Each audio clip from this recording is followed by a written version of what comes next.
Guys last ట్యుటోరియల్‌లో వచ్చి మనం ఎంకేవీ ఫైల్స్ ఎట్లా ఇంపోర్ట్ చేసుకోవాలి చూసాం. ఈ ట్యుటోరియల్ వచ్చి మనకు మాన్యువల్ ఫేస్ ట్రాకింగ్ చేస్తాం ఆఫ్టర్ ఎఫెక్ట్స్‌లో. సో, అలా కాకుండా face out of the frame వెళ్ళిపోతది ఒక్కొక్కసారి. So, rare కేసెస్‌లోనే. సో, ఇప్పుడు మనం మొజా ప్రో యూజ్ చేసుకొని ఎలా స్టెబిలైజ్ చేయాలని చూద్దాం.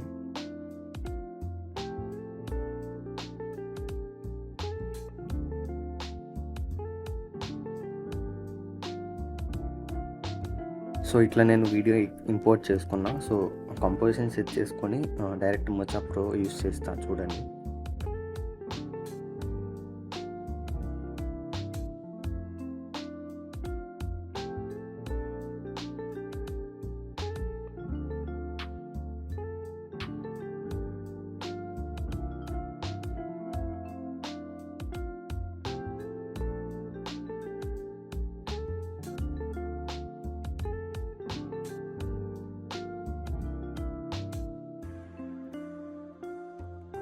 చూసుకోండి, ఫ్రేమ్ బై ఫ్రేమ్ చూసుకోండి. ఎక్కడ ఫేస్ ఉంది, ఎక్కడ ఫేస్ లేదు కట్ చేసేసుకొని ప్రీ కంపోజ్ చేసుకోండి.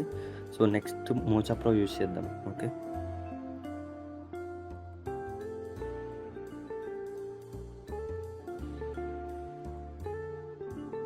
నార్మల్‌గా ఏమంటే మనం మాన్యువల్‌గా ట్రాకర్ ప్యానెల్‌లో స్టెబిలైజ్ మోషన్ కొడతాం.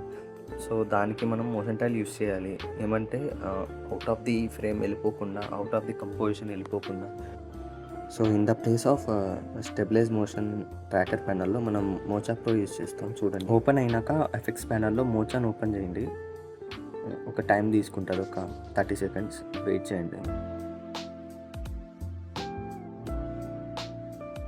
ఇట్లా ఓపెన్ అయినాక వర్క్ స్పేస్ నేను క్లాసిక్‌లో పెట్టాను ఆల్రెడీ.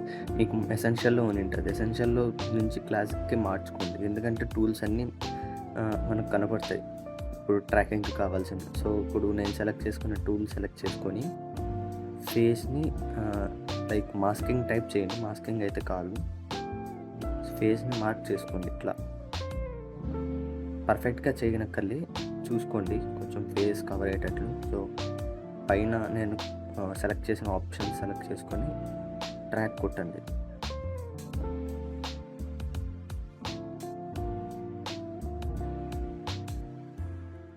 నాది టైం ఎక్కువ ఎందుకు తీసుకుంటుందంటే నేను వితౌట్ ప్లగ్ వాడుతున్నా. మీకు సింపుల్గానే అయిపోతుంది. సో, ప్రాబ్లం ఏం లేదు దీంట్లో.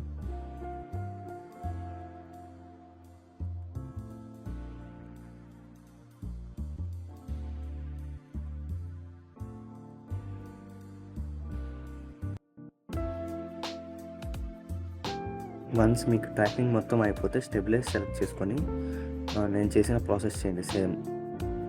నేను క్లిక్ చేసిన రెండర్ ఆప్షన్స్ అన్నీ చూసుకొని స్టెబిలైజ్ కొడతారు. సో, నెక్స్ట్ బార్డర్స్ అన్నీ స్కేలప్ చేసుకొని సేవ్ చేసి మొజా క్లోజ్ చేసింది అంతే.